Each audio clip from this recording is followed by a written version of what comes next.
అయోధ్య రాముని దివ్యాభరణాలు ఎన్ని? తయారీ కోసం చేసిన పరిశోధన ఏంటి? ఎలాంటి సంప్రదాయాన్ని పాటించారు? ఒక్కో నగకు ఒక్కో ప్రాముఖ్యత ఉందా? కిరీటంలో పొదిగిన రత్నాల కథ ఏంటి? బాలరాముడి నుదుటిపై వజ్రాలు పొదిగిన బంగారు తిలకం, మెడలో రత్నాల కాసులహారం, తలపై వజ్ర వైఢూర్యాలు పొదిగిన కిరీటం, పాదాల దగ్గర బంగారు కమలాలు, ఆయన మెడలో నిలువెత్తు బంగారు హారం, ఇలా ఒక్కో నగకు ఒక్కో ప్రత్యేకత.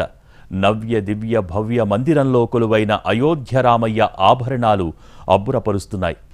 ముద్దులొలికే బాలరాముడు స్వర్ణాలంకార భూషితుడై మంత్రముగ్ధుల్ని చేస్తున్నాడు. అయోధ్య రాముని దివ్యాభరణాలు ఎన్ని? తయారీ కోసం చేసిన పరిశోధన ఏంటి? ఎలాంటి సంప్రదాయాన్ని పాటించారు? ఒక్కో నగకు ఒక్కో ప్రాముఖ్యత ఉందా? కిరీటంలో పొదిగిన రత్నాల కథ ఏంటి? కంఠాభరణానికి ఉన్న ప్రత్యేకతలు ఏవి? దైవిక అలంకరణలో పాదిక స్థానం ఏంటి? బాలరామయ్య ఆభరణాలకు ఎన్ని కోట్లు ఖర్చయింది? అయోధ్య ఆధ్యాత్మిక అద్భుతం. బాలరాముడు బంగారం, జగదాభిరాముడి ఆభరణాలు అంతకు మించి ఆకర్షణ. ముద్దులోలికే బాలరాముడి దివ్య రూపం మంత్రముగ్ధుల్ని చేస్తోంది. ఆభరణాలు మురిసిపోయేలా చేస్తున్నాయి. రామమందిరంలో కొలువుదీరిన సమయంలో ఎంతో విశిష్టత కలిగిన ఆభరణాలను అలంకరించారు. ఇందులో భాగంగా కిరీటం, కౌస్తుభమణి, విజయమాల, కాంత, పాదిక, నడుము పట్టి, కంచి, కంకణాలు, ఉంగరాలతో ముచ్చటగా ముగ్ధ మనోహరంగా తీర్చిదిద్దారు. ఇదే సమయంలో ఈ విగ్రహం నుదుటిపై వెండి, ఎరుపు తిలకాన్ని వజ్రాలు, కెంపులతో రూపొందించారు. ఆభరణాలు చూసిన భక్తులు ఎంత అద్భుతంగా తయారు చేశారో అని చెప్పుకుంటున్నారు. 5 ఏళ్ల ప్రాయంలో ఉన్న బాలుడు కావడంతో ఆడుకోవడం కోసం బొమ్మలను కూడా అందుబాటులో ఉంచారు. ఏనుగు, గుర్రం, ఒంటె, బండి వంటి వాటిని పెట్టారు. ఆధ్యాత్మికత, దైవికం ఉట్టిపడే విధంగా ఆభరణాలు, వస్త్రధారణలో రాములవారు మెరిసిపోతూ ఉన్నారు. ఆధ్యాత్మ రామాయణం, వాల్మీకి రామాయణం, రామచరిత మానస్, అలవందర్ స్తోత్రం వంటి గ్రంథాలలో రాముడి వైభవం ఎలా ఉంటుందో పరిశోధన చేసిన తర్వాత వాటి ఆధారంగా దివ్య ఆభరణాలు రూపొందించారు. యతీంద్ర మిశ్రా కాన్సెప్ట్ డైరెక్షన్ ప్రకారం ఈ ఆభరణాలని శ్రీ అంకుర్ ఆనంద్ సంస్థ, లక్నోలోని హర్ష హైమల్ షియామ్ లాల్ జ్యువెలర్స్ రూపొందించారు. బాలరాముడు ధరించిన వస్త్రం కూడా ప్రత్యేకంగా తయారు చేయించారు. పసుపు ధోతి, ఎరుపు రంగు పతాక అంగవస్త్రాలు స్వచ్ఛమైన బంగారు జరీ దారాలతో అలంకరించారు. వాటి మీద విష్ణువు చిహ్నాలైన శంఖం, పద్మం, సుదర్శన చక్రం, నెమలి ఉన్నాయి. ఈ వస్త్రాలని అయోధ్యధాంలో పనిచేసిన ఢిల్లీ టెక్స్టైల్ డిజైనర్ మనీష్ త్రిపాఠి రూపొందించారు. అయోధ్యరాముడు ధరించిన ఆభరణాలకి ఒక్కోదానికి ఒక్కో ప్రాముఖ్యత ఉంది. కిరీటం. బాలరాముడికి పెట్టిన కిరీటం సుమారు 1 కిలో 700 గ్రాముల బరువుంటుంది. 22 క్యారెట్ల బంగారంతో రూపొందించారు. 75 క్యారెట్ల డైమండ్లు, 135 క్యారెట్ల జాంబియన్ ఎమరాల్డ్, 262 క్యారెట్ల రూబీలతో దీన్ని తయారు చేశారు. 5.5 సంవత్సరాల బాలుడికి సరిపోయే విధంగా రూపొందించారు. ఈ కిరీటం మధ్యలో సూర్యభగవానుడి చిహ్నం ఉంటుంది.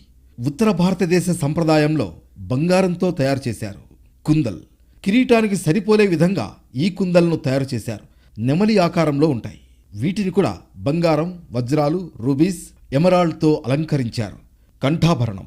బాలరాముడికి పెట్టిన కంఠాభరణం మొత్తం రాళ్లతో పొదిగింది. దీని మధ్య భాగంలో కూడా సూర్యదేవుని బొమ్మ ఉంటుంది. ఇందులో ఎమరాల్డ్ తీగలు ఉంచారు. బంగారంతో దీన్ని తయారు చేశారు. అందులో వజ్రాలు, ఎమరాల్డ్ అమర్చారు. కౌస్తుభమణి. బాలరాముడి గుండెల మీద ఈ మణి ఉండే విధంగా చేశారు.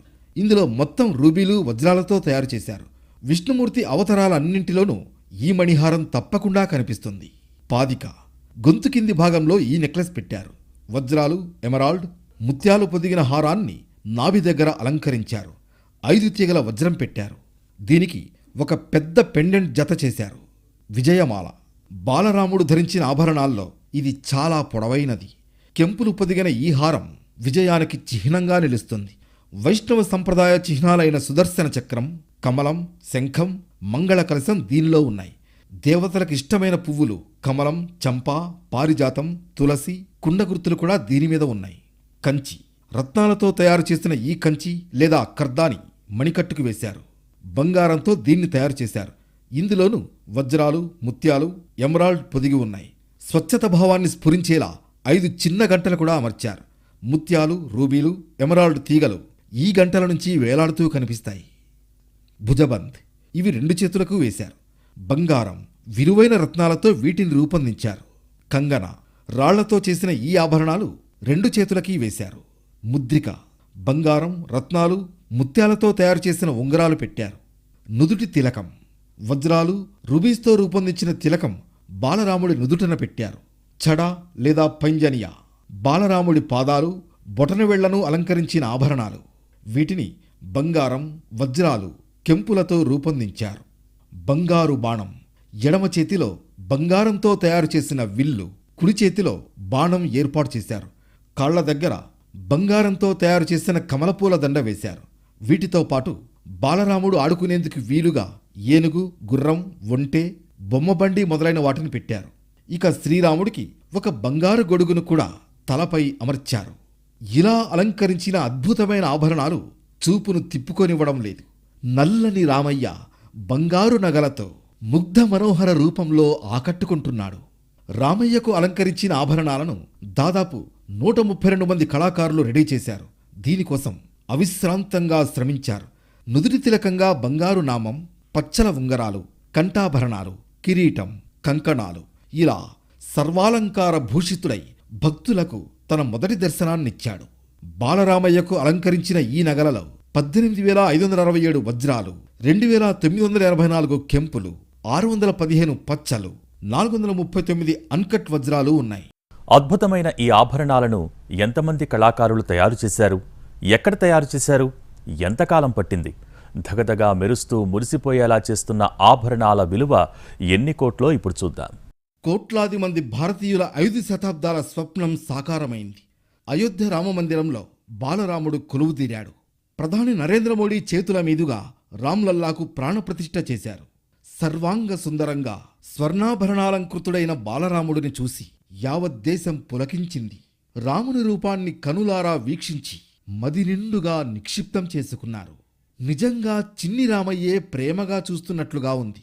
జీవకళ ఉట్టిపడేలా విగ్రహాన్ని అరుణ్ యోగిరాజ్ చెక్కారు. వజ్రాలు, పగడాలు పొదిగిన బంగారు ఆభరణాల అలంకరణతో బాలక్రామ్ మరింత శోభాయమానంగా వెలిగిపోతున్నాడు. వజ్రాలు పొదిగిన బంగారు తిలకాన్ని బాలరాముడి నుదుటిపై దిద్దారు.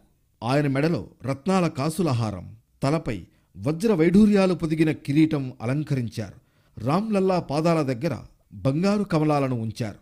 ఆయన మెడలో నిలువెత్తు బంగారు హారాన్ని అలంకరించారు. నడుముకు వజ్రాలు, విలువైన రాళ్లు పొదిగిన వడ్డాణం ధరింపజేశారు. ఇక చేతిలో ధనుర్బాణాలు, పట్టు పీతాంబరాలు ధరించి మరోసారి అయోధ్య నేలేందుకు వచ్చిన యువరాజులా బాలరాముడు దర్శనమిస్తున్నాడు. బాలరాముడికి అలంకరించిన ఆభరణాలు మిరుమిట్లు గొలుపుతున్నాయి. వజ్రాలు, కెంపులు, మరకతాలు పొదిగిన 14 రకాల ఆభరణాలను లక్నోకు చెందిన హర్ష హైమల్ శ్యామ్లాల్ జ్యువెలర్స్ తయారు చేసింది. ఇవి యంత్రాలతో కాకుండా చేతితో చేసినవే కావడం హైలైట్. వీటిలో తిలకం, ధనుస్సు, బాణం, కిరీటం, 5 పేటల విజయహారాలు, వడ్డాణం, చేతిపట్టీలు, కడియాలు, కాలిమువ్వలు, ముద్రిక ఉన్నాయి. బాలరాముడికి అలంకరించిన ఆభరణాల వెనుక పెద్ద కథే ఉంది. ఎంతో పరిశోధన చేసి అధ్యయనాలు జరిపి ఆభరణాలను తీర్థక్షేత్ర ట్రస్ట్ తయారు చేయించింది. బాలరాముడికి ఎలాంటి ఆభరణాలు తయారు చేయించాలనే విషయమై శ్రీరామ జన్మభూమి తీర్థక్షేత్ర ట్రస్ట్ చాలా కసరత్తే చేసింది. ఇందుకోసం ఆధ్యాత్మ రామాయణం, వాల్మీకి రామాయణం, రామచరిత మానస్, అలవందర స్తోత్రాలను పరిగణనలోకి తీసుకుంది. వాటి పరిశోధన తర్వాతనే బాలరాముడికి అలంకరించి ఆభరణాలు తయారు చేయించినట్లు రామజన్మభూమి తీర్థక్షేత్ర ట్రస్ట్ తెలిపింది. బాలరాముడి ఆభరణాలను ఉత్తరప్రదేశ్ రాజధాని లక్నోలోని అంకుర్ ఆనంద్కు చెందిన హర్ష హైమల్ శ్యామ్లాల్ జ్యువెలర్స్ వారు ఆభరణాలను డిజైన్ చేశారు. ముందుగా రామ్లల్లాను బనారసీ వస్త్రంతో అలంకరించారు. పసుపు పచ్చ పంచెతో పాటు ఎరుపు రంగు అంగవస్త్రాన్ని ధరింపజేశారు. ఈ అంగవస్త్రాలను బంగారు వర్ణపు జరీతో తయారు చేశారు. దానిపై శంఖం, చక్రం, పద్మం, మయూర్లను ముద్రించారు. ఈ వస్త్రాలను ఢిల్లీకి చెందిన డిజైనర్ మనీష్ త్రిపాఠి స్వయంగా అయోధ్యలో ఉండి రూపొందించారు. అయోధ్య రామ్లల్లా విగ్రహానికి అలంకరించిన బంగారు కిరీటం విలువ 11 కోట్ల రూపాయలు. గుజరాత్లోని సూరత్కు చెందిన పారిశ్రామికవేత్త, గ్రీన్ ల్యాబ్స్ డైమండ్స్ అధినేత ముఖేష్ పటేల్ ఈ కిరీటాన్ని అందించారు. 6 కిలోల బరువున్న ఈ కిరీటంలో అత్యంత విలువైన రాళ్లను పొదిగారు. 4.5 కేజీల బంగారంతో పాటు చిన్న పెద్ద వజ్రాలు, కెంపులు, ముత్యాలు, నీలమణులతో తయారు చేశారు. సూరత్కు చెందిన కుశాల్ దాస్ జ్యువెలర్స్ యజమాని 3 కిలోల వెండి రామమందిర నమూనాలు తయారు చేసి అందించాడు. ముకుట్ అని పిలిచే రాముడి కిరీటాన్ని 1 కిలో 700 గ్రాముల బంగారంతో తయారు చేశారు. మరో అరకిలో బంగారంతో కిరీటం వెనుక చుట్టూ ఉండే హాలోను రూపొందించారు. ఈ కిరీటంలో 75 క్యారెట్ల వజ్రాలు, 135 క్యారెట్ల జాంబియన్ పచ్చలు, 262 క్యారెట్ల కెంపులు పొదిగారు. ఆ ముకుట్ మధ్యలో శ్రీరాముడి వంశమైన సూర్యవంశీ లోగోను ముద్రించారు. ఇక సుమారు 16 గ్రాములు ఉండే బాలరాముడి తిలకంలో 3 క్యారెట్ల సహజ వజ్రం, దాని చుట్టూ దాదాపు 10 క్యారెట్లు ఉండే చిన్న వజ్రాలు ఉంచారు. ఉంగరాల విషయానికొస్తే బాలరాముడి కుడి చేతి ఉంగరాన్ని 4 క్యారెట్ల వజ్రాలు, 33 పచ్చలు, 65 గ్రాముల బంగారంతో తయారు చేశారు. ఎడమ చేతి ఉంగరాన్ని 26 గ్రాముల రూబీ రింగ్లతో తయారు చేసి కెంపులు వజ్రాలు పొదిగారు. బంగారంతో చేసిన చిన్న గుండ్రని నెక్లెస్ 500 గ్రాముల బరువుంది. ఇందులో 50 క్యారెట్ల వజ్రాలు, 150 క్యారెట్ల కెంపులు, 380 క్యారెట్ల పచ్చలు పొదిగారు. ఇక రామ్లల్లా నడుము పట్టీని 750 గ్రాముల బంగారంతో తయారు చేయించారు. ఇందులో 70 క్యారెట్ల వజ్రాలు, 850 క్యారెట్ల కెంపులు పచ్చలు పొదిగారు. 850 గ్రాముల బరువైన చేతి కడియాలను 22 క్యారెట్ల బంగారంతో చేశారు. ఇందులో కూడా 100 క్యారెట్ల వజ్రాలు, 320 క్యారెట్ల కెంపులు పచ్చలు పొదిగారు. 400 గ్రాముల బంగారంతో వజ్రాలు కెంపులతో కాళ్లకు కడియాలు తయారు చేశారు. బాలరాముడు బంగారు నగలను ధరించి భక్తుల చూపులను పక్కకు తిప్పుకోనివ్వకుండా చేశాడు. International gemmological institute IGI certification పొందిన ఉత్తరప్రదేశ్ లక్నోలో ఉన్న హర్ష హిమల్ శ్యామ్లాల్ జ్యువెలర్స్ సంస్థ ఈ అందమైన అద్భుతమైన నగలను రూపొందించింది. ఈ ఆభరణాల తయారీకి తాము హిందూ గ్రంథాలతో పాటు టీవీ షో రామాయణ్ నుంచి ప్రేరణ పొందామని చెప్పారు CEO అంకుర్ ఆనంద్. మొత్తానికి బాలక్రామ్ ఆభరణాలు భక్తుల్ని ఎంతగానో ఆకట్టుకున్నాయి. దేశంలో చాలా ఆలయాలు ఉన్నాయి. దేవుళ్ల విగ్రహాలని ఎన్నో ఆభరణాలతో అలంకరించారు. వజ్ర వైఢూర్యాలతో ముగ్ధ మనోహరంగా ఉన్నాయి. కానీ రామయ్య ఆభరణాలు సంథింగ్ స్పెషల్గా ఉన్నాయి. అందుకే భక్తులు వీటిపై ప్రత్యేకంగా మాట్లాడుకుంటున్నారు. వజ్ర వైఢూర్యాలతో అలరారుతున్న బాలరాముని నగలకు చాలానే విశిష్టత ఉంది. ఇంత అద్భుతంగా ఆకట్టుకుంటున్న ఆభరణాల్ని పరిశోధన, అధ్యయనం తర్వాత రూపొందించారు. ఆభరణాల్లోనే కాదు, అన్నింట్లోనూ అయోధ్య ఎంతో ప్రత్యేకతను సంతరించుకుంటోంది. అటు ఆధ్యాత్మికంగా, ఇటు నిర్మాణ కౌశలంగా రామాలయం ఒక సువర్ణాధ్యాయం. శ్రీరాముడి భవ్య మందిరం నవశకపు అద్భుతం. 500 ఏళ్ల కలల కోవెలను 1000 ఏళ్లైనా చెక్కు చెదరని రీతిలో ప్రకృతి విపత్తులను తట్టుకునేలా నిర్మించారు. నాగర శైలిలో శిల్పులు ఎంతో నైపుణ్యంతో నగిషీలెద్దిన ఈ ఆలయం అజరామరంగా నిలిచిపోనుంది. ఈ సువిశాల ప్రాంగణాన్ని అనేక ఇంజనీరింగ్ సవాళ్లను అధిగమించి ప్రకృతికి చేటు కలగని రీతిలో నిర్మించారు.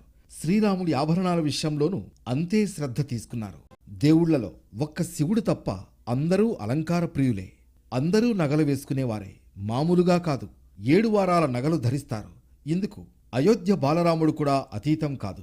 రామ్లల్లాకు ఏమేమి నగలు వేశారు అని చర్చించుకుంటున్నారు భక్తులు. అయోధ్యలో కొలువైన బాలరాముడి విగ్రహానికి 7 వారాల నగలు ధరింపజేశారు. వీటిని భక్తులే సమర్పించారు. ఈ నగల విలువ అక్షరాల 428 కోట్లు. ఈ ఆభరణాలపై ఇప్పుడు చర్చ నడుస్తోంది. నీలమేఘశ్యాముడి నిండైన రూపానికి ఈ ఆభరణాలు మరింత అందాన్ని తెచ్చాయి. వాటిల్లో ఒకటి బంగారు వజ్రాల కిరీటం. శ్రీరామునికి ధరింపచేసిన ఆ కిరీటం ఆ విగ్రహానికి మరింత వన్నె తెచ్చింది. ఈ కిరీటాన్ని అందించింది ముఖేష్ పటేల్. గుజరాత్లోని సూరత్కు చెందిన వజ్రాల వ్యాపారి. రాములోరికి 11 కోట్ల విలువ చేసే కిరీటం అందించాడు.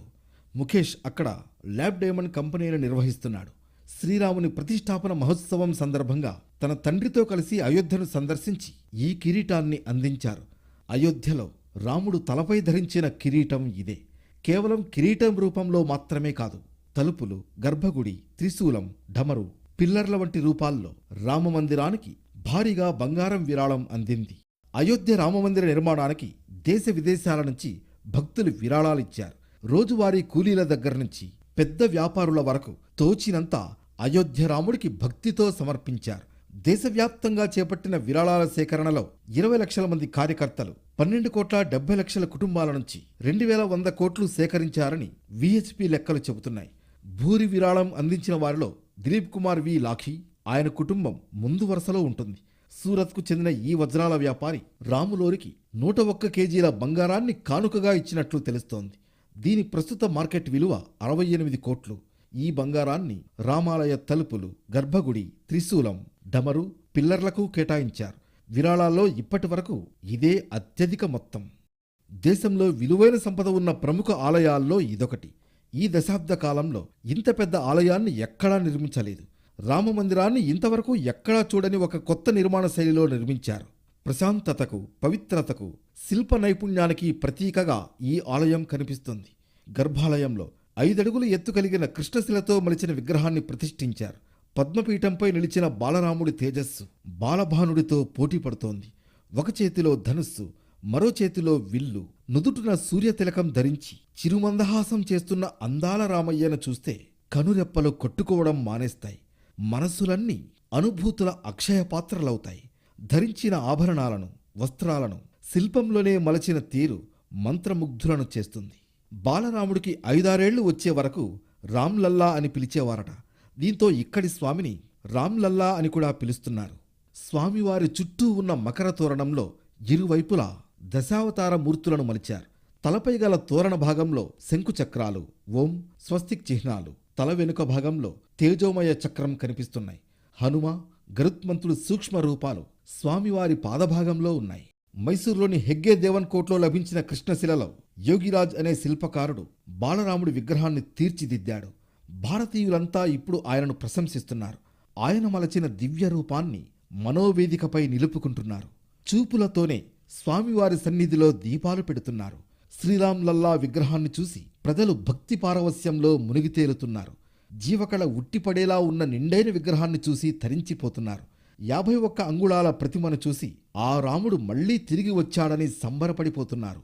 నగుమోముతో, చిరుమందహాసపు రూపంతో ఆకర్షణీయంగా కనిపిస్తున్నాడు బాలరాముడు. చంద్రుడే అసూయపడే సౌందర్యం శ్రీరామచంద్రుడి సొంతం. అలాంటి ఆ స్వామి బాలరాముడిగా ఇప్పుడు అయోధ్యలో కొలువయ్యాడు. ముద్దులొలుకుతూ, ముచ్చట గొలుపుతూ మనసుకి మరింత చేరువయ్యాడు. శ్రీరాముడు మళ్లీ అయోధ్యకు తిరిగి వచ్చినప్పుడు ఏ స్థాయిలో సంబరాలు జరిగాయో ఊహించుకున్నవారు ఇప్పుడు ఆ సందడిని ప్రత్యక్షంగా చూస్తున్నారు. బాలరామయ్య ధరించిన ఆభరణాలు చూసి మురిసిపోతున్నారు. ఆధ్యాత్మిక చరిత్రలో ఆలయం ఒక అధ్యాయమైతే ఆభరణాల చరిత్రలో మరో అధ్యాయం. మరోవైపు నూతనంగా ప్రతిష్ఠించిన రామ్లల్లాను ఇకపై బాలక్రామ్గా పిలవనున్నారు. ఈ మేరకు ట్రస్ట్ పూజారి అరుణ్ దీక్షిత్ వెల్లడించారు. 22న ప్రతిష్ఠించిన శ్రీరాముడి విగ్రహానికి బాలక్రామ్గా పేరు పెట్టామన్నారు. అయోధ్యలో కొలువుదీరిన రామచంద్రమూర్తి 5 ఏళ్ల పసిబాలుడిగా భక్తులకు దర్శనమిస్తున్నారు. అందుకే ఈ పేరును నిర్ణయించామని చెప్పారు. ఇకపై ఈ ఆలయాన్ని బాలక్రామ్ మందిరంగా పిలుస్తారు. అయోధ్యలో మరో చరిత్రాత్మక ఘట్టం మొదలైంది. సామాన్య భక్తులకు దర్శన భాగ్యం కల్పించారు. బాలరామయ్యను చూసేందుకు లక్షలాది భక్తులు అయోధ్యకు వస్తున్నారు. సామాన్యులకు దర్శనానికి అనుమతిచ్చిన రోజే దాదాపు 5 లక్షల మంది దర్శించుకున్నారు. ఏటా కనీసం 5 కోట్ల మంది వస్తారని అంచనా వేస్తున్నారు. గోల్డెన్ టెంపుల్, తిరుపతికి వచ్చేవారి కంటే ఇది ఎక్కువ. ఉత్తరప్రదేశ్లోని ఈ నగరంలో ఎయిర్పోర్ట్ సహా అన్ని వసతులు ఉన్నాయి. ఇందుకు 85,000 కోట్ల వరకు ఖర్చు చేశారు. దీంతో ఇక్కడ ఆర్థిక కార్యకలాపాలు ఊపందుకుంటాయని, టూరిస్టులు భారీగా వస్తారని బ్రోకరేజ్ జెఫరీస్ ఒక నివేదికలో అంచనా వేసింది. అమృత్సర్లోని గోల్డెన్ టెంపుల్కు సంవత్సరానికి 3.5 కోట్ల మంది వరకు వస్తారు. తిరుపతి ఆలయాన్ని 3 కోట్ల మంది వరకు సందర్శిస్తారు. ప్రపంచవ్యాప్తంగా వాటికన్ నగరానికి ప్రతి సంవత్సరం 90 లక్షల మంది, సౌదీ అరేబియాలోని మక్కాకు దాదాపు 2 కోట్ల మంది పర్యాటకులు వస్తూ ఉంటారు. భారతదేశంలో ఇప్పటికీ మతపరమైన పర్యాటకం అతిపెద్ద పర్యాటక విభాగమని జఫరీస్ తెలిపింది. అయోధ్య టూరిస్ట్ హాట్స్పాట్గా మారడం వల్ల హోటళ్లు, విమానయాన సంస్థలు, ఆతిథ్యం, ఎఫ్ఎంసీజీ, సిమెంట్ మొదలైన వాటితో సహా చాలా రంగాలు ప్రయోజనం పొందుతాయని ఈ బ్రోకరేజ్ సంస్థ తెలిపింది. మొత్తానికి అయోధ్య అన్నింట్లో తనదైన ప్రత్యేకతను సంతరించి